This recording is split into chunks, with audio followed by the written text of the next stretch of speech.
자, 그러면 또 다음 부동산 만나보도록 하죠. 오늘 두 번째로 만나볼 부동산은 어떤 부동산인지 자, 지금부터 화면을 통해 만나보시죠.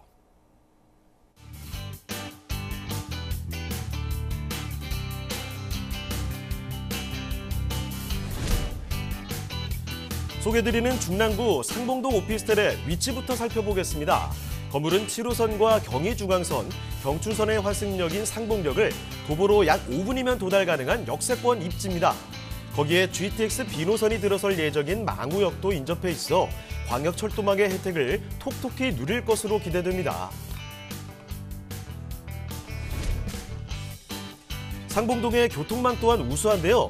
동부간선도로, 용마터널, 상봉터미널 등을 이용하면 강남과 강원, 경기 남부 지역으로 이동이 쉽습니다. 또 철도 교통망뿐만 아니라 37개의 버스 노선을 도보로 이용 가능해 사통팔달 교통의 입지를 자랑하는 지역이라고 보시면 됩니다.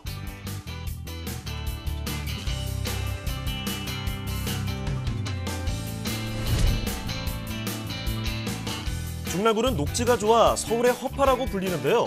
바로 옆에 흐르는 중랑천과 근린공원들은 쾌적한 환경을 제공합니다. 그리고 동부도로 지하화에 따라 기존 도로가 있던 곳에는 수변공원이 조성되는데요. 여의도공원의 10배에 달하는 크기라고 합니다. 그리고 다양한 학군이 주변에 형성돼 있고 쇼핑시설과 의료시설 등 각종 생활시설과도 가까워 편리하게 이용하실 수 있습니다.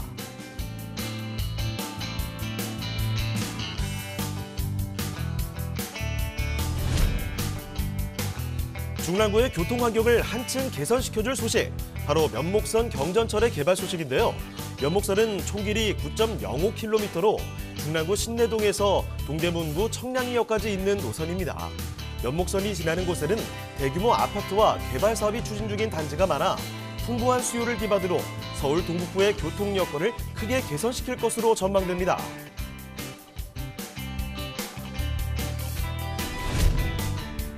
풍부한 교통개발 호재와 생활 인프라로 그 가치를 증명하고 있는 중랑구 상봉동의 오피스텔, 지금 바로 만나보시죠. 자, 이번에는 서울 중랑구로 가겠습니다. 상봉동이거든요. 자, 오피스텔인데 어떤 곳인지 개요부터 먼저 볼게요. 자, 이사님 개요 정보부터 살펴주시죠. 네, 중랑구 상봉동에 위치해 있는 오피스텔입니다. 위치가 워낙 좋아서 방송이 나가고 나서 많은 문의 전화가 있었고요. 그래서 물건을 한 번 더 가지고 나왔습니다. 본 물건은 이제 7호선과 경춘선, 또 경인중앙선, 이 상봉역에서 도보 약 한 5분 정도 거리에 위치해 있는 물건이다라고 보시면 될 것 같고요. 면적은 17.52평방미터, 실사용 면적은 28.92평방미터입니다. 실사용 면적과 전용 면적이 약간 틀린 이유는 이게 복층 형태로 되어져 있기 때문에 이렇게 면적이 좀 차이가 난다, 이렇게 좀 보시면 될 것 같고요. 지하 4층, 지상 17층에 15층 건물로 나와 있고요. 이 본 물건은 옵션은 풀옵션으로 당연히 좀 제공이 되고요. 준공은 23년도 10월달 준공 예정입니다. 매매가는 2억 7,700만 원으로 대로변에 위치해 있어서 상당히 좀 양호한 지역에 위치해 있는 물건이다라고 보시면 되겠습니다. 자, 건물의 특징도 좀 알아볼까요? 네, 본 물건의 특징은 2023년도 10월 달에 준공되는 물건이고요. 지상 17층으로 구성되어져 있는 물건입니다. 어쨌든 간에 이 오피스텔 같은 경우도 가시성이 상당히 좀 중요한데요. 이 대로변에 위치해 있기 때문에 가시성이 상당히 좀 돋보인다는 것이 이 물건의 좀 특징이다라고 보시면 될 것 같고요. 이 실사용 면적이 약간 28.92평방미터, 즉 복층 구조로 되어져 있기 때문에 어떤 사용 면적이 상당히 좀 넓다. 그래서 주변 지역에 있는 오피스텔과는 내부 구조에서 가격 경쟁력이 있다, 이렇게 좀 보시면 될 것 같아요. 그래서 임차인이 후에 나간다 하더라도 공실에 대한 회전율이 상당히 좀 양호한 그런 어떤 구조를 갖고 있다라고 보시면 될 것 같고요. 또 내부적으로 시설 같은 경우는 1인 가구 시에 상당히 좀 적정하게 풀옵션으로 좀 제공한다는 것도 이 물건의 특징이다라고 보시면 되겠습니다. 네, 중랑구 상봉동의 오피스텔입니다. 지금 보니까요, 특히나 젊은 직장인분들이 참 좋아할 만한 구조가 아닌가 싶네요. 자, 복층 구조로 이루어진 오피스텔 만나보고 계십니다. 2023년 10월에 준공 예정이라고 합니다. 신축으로 지어지는 곳이고 여기에 복층 구조의 오피스텔 지금 만나보고 계시거든요. 자, 그런데 중랑구 상봉동 이쪽의 입지는 또 얼마나 괜찮은지 꼼꼼히 좀 체크를 해봐야 되겠죠. 자, 입지와 호재 더 알아보겠습니다. 자, 입지와 호재는 어떻습니까? 네, 이제 입지를 먼저 말씀드리자면 이 상봉역에서 도보 약 한 5분 정도 거리에 위치했다. 주변에 또 상권 시설이 잘 되어져 있기 때문에 임차인들이 상당히 좀 선호하는 지역에 위치했다는 것이 중요하고요. 또 한정거장 바로 위가 바로 망우역입니다. 망우역이 GTX가 지나가는 노선, 또 KTX가 지나가는 노선이기 때문에 앞으로의 어떤 미래 가치가 상당히 밝다 이렇게 좀 보시면 될 것 같고요. 또 주변 지역 자체가 이 먹자골목과 대형마트로 구성이 되어져 있습니다. 그래서 생활 인프라가 상당히 좀 인접되어져 있는 부분이 있기 때문에 임차인들이 상당히 좀 선호를 하는 그런 지역에 위치했다. 그래서 월세가 상당히 좀 안정적이고 전세도 다른 지역보다는 떨어지지 않고 지금 현재 시점에서도 이렇게 점차적으로 올라가는 좀 구조를 보이고 있다라고 좀 말씀드릴 수가 있겠고요.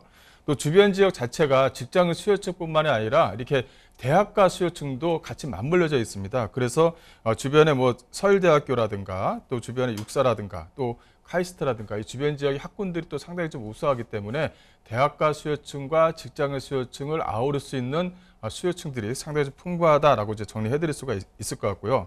또 주변 지역 같은 경우가 이 강남이라든가 잠실 또 이렇게 핵심 지역에 출퇴근이 가능한 그런 지역에 위치했다는 것도 하나의 좀 특징이다라고 이제 보시면 될 것 같습니다. 그래서 전세가 상당히 안정적이고 월세 또한 상당히 안정적이기 때문에 이게 복층형 구조로 해서 이 상봉역 쪽 주변 지역이라든가 이 망우역 쪽 주변 지역에는 찾아볼 수가 없습니다. 그러다 보니까 희소성으로도 건물의 어떤 특징을 좀 가지고 있다. 즉 상당히 경쟁력이 있는 물건이다. 이렇게 좀 정리해드릴 수가 있을 것 같고요.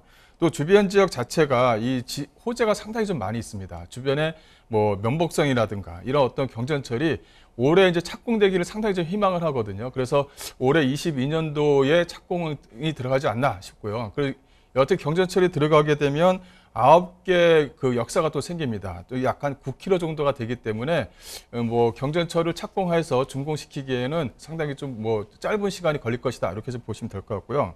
이 또 하나는 GTX B노선을 좀 들 수가 있겠는데요. 이 GTX B노선 같은 경우는 이 마석에서 송도로 좀 이어지게 되는데 올해 이것도 좀 착공되기를 상당히 좀 희망을 하고 있습니다. 그래서 빨리 착공이 돼서 주변의 어떤 집가 상승을 좀 견인을 해줬으면 하는 바람이 있고요. 또 뭐 동부가산도로 지하 사업이라든가 뭐 상봉 7구역 또 상봉터미널 지하 사업이라든가 다양한 호재거리가 주변 지역에 있기 때문에 어떤 미래 가치가 상당히 좀 밝다라고 보시면 될 것 같습니다. 자, 지금 만나보고 계신 곳은 상봉역, 걸어서 5분 거리 정말 가까운 곳이죠. 상봉역 주변의 인프라는 워낙에 이미 좋은 곳이고요. 그리고 상봉역 일대에 앞으로의 개발 소식들도 정말 많았습니다. 여러 가지 검토를 해드렸고, 자, 그러면 입지와 호재까지 알아봤으니까 가장 중요한 포인트, 가격까지도 같이 정리를 해보겠습니다. 자, 가격 전략은 어떻게 볼까요, 이사님? 네, 본 물건의 매매가는 복층임에도 불구하고 약 한 2억 7,700만 원에 구성되어 있다는 것이 중요하고요. 또 주변 지역에 이렇게 복층형 오피스텔이 많이 없다, 희소성을 가지고 있다. 이거에 이제 가격 경쟁력이 있다라는 것이고요. 또 전세는 약 한 2억 정도가 가능합니다. 그래서 전세를 활용하시게 되면 약 한 7천만 원 정도 투자가 가능하고요. 또 월세 같은 경우도 보수적으로 약 한 월 80만 원을 잡아놨는데 제 입장에서는 약 한 90만 원대까지 가능하지 않나 싶고요. 그렇다면 월세 수익이 상당히 좀 안정적으로 나올 수가 있습니다. 그래서 대출과 어떤 보증금을 활용하셔서 월세 수익에 투자하는 것도 오히려 좀 나쁘지 않다라고 정리해드리겠습니다.